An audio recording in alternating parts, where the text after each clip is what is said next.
Hello everyone, I'm Janvi Gaur, Vedic astrologer, tarot card reader and life coach. Let's look into the planetary position from the 1st of July to 15th of July 2020. And it's time for the golden book.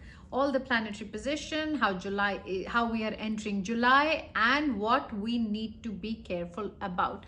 Now, before we speak about July and the planetary positions that are coming in July, we must take a recap what has happened in 2020 planetary wise.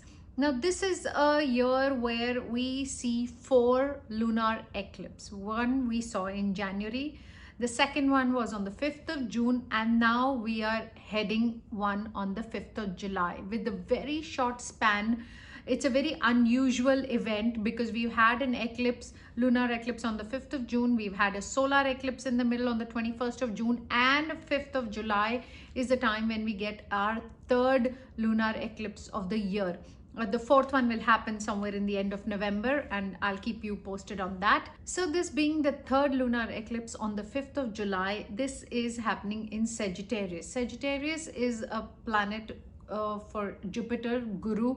So it is a full moon day, and on the full moon we are having an eclipse in Sagittarius. Sagittarius represents all the teachers, all the gurus, all the lessons of life. Though it is an eclipse, but it is still a very, very important day for all of us. A lot of, we saw everybody being very volatile from the last lunar eclipse till this, because obviously the solar eclipse was there in the middle. All the emotions were high. Everybody was very, very vulnerable and very, very agitated with the situation. Somehow this can bring some perspective and some peace. Because it's eclipsed, so one doesn't expect a massive change.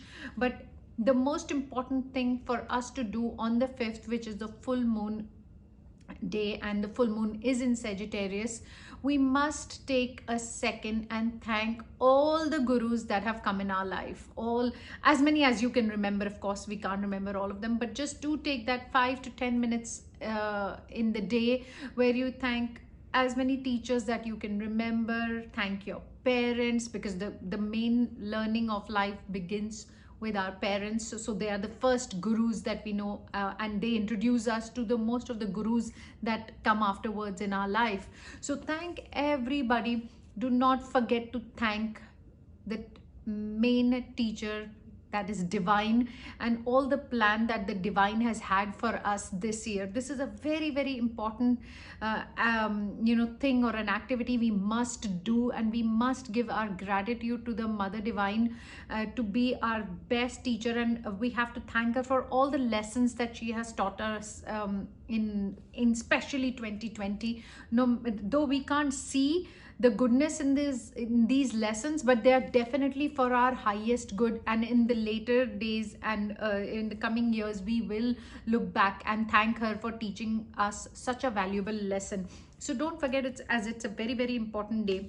This kind of an eclipse which happens like on lunar eclipse on a Jupiter full moon, this happens once in 18 years. So it's not a very it's not an event that just occurs in every other year. It's a very unusual event that occurs. So in this full moon eclipse, which is on the 5th of July, what do we expect? The do's and the don'ts. Definitely one must do a lot of chanting in this time. I would suggest the chanting for the entire month of at least in the first 15 days of July is very, very important, as Sagittarius has gone back to Jupiter has gone back to Sagittarius. It has moved from Capricorn and come to Sagittarius, which is its own lord, and then we are having the eclipse in Sagittarius. So chanting, doing all kind of spiritual things, charity, all is very, very important at this point. It's very favorable and will give a lot of rewards internally as well as externally. We are definitely going to feel a block in giving advice as well as receiving advice. So that is some kind of an irritation. This eclipse, one will feel that even if you're getting an advice, you'll be agitated. If you're trying to give advice to someone and the other person won't receive it very, very well, so there'll be an agitation there. So everybody needs to remember that, because the planet of teacher and the planet of advice is eclipsed, so we all will have a bit of an impact of that.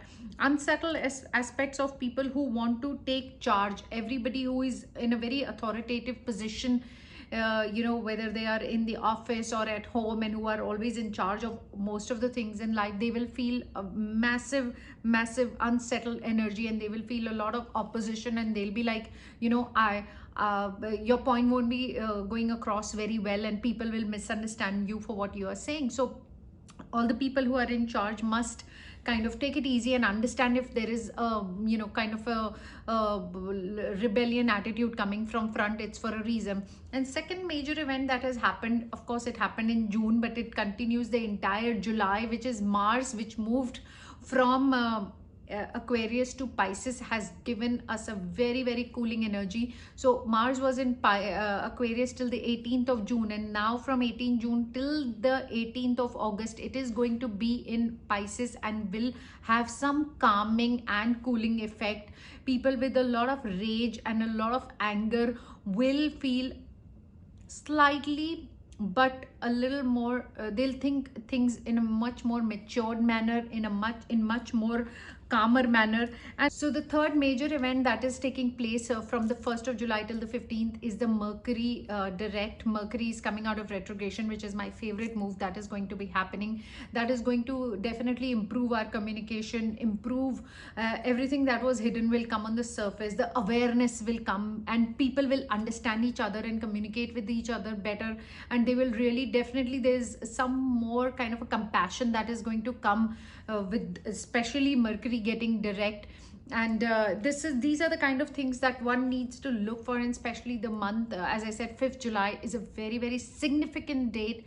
Do not forget to thank all the teachers that came along in your life, and in your prayers do thank and acknowledge the teachers whom you don't remember right now, and just say, whoever I've forgotten, I thank them as well for teaching me some valuable lessons of life.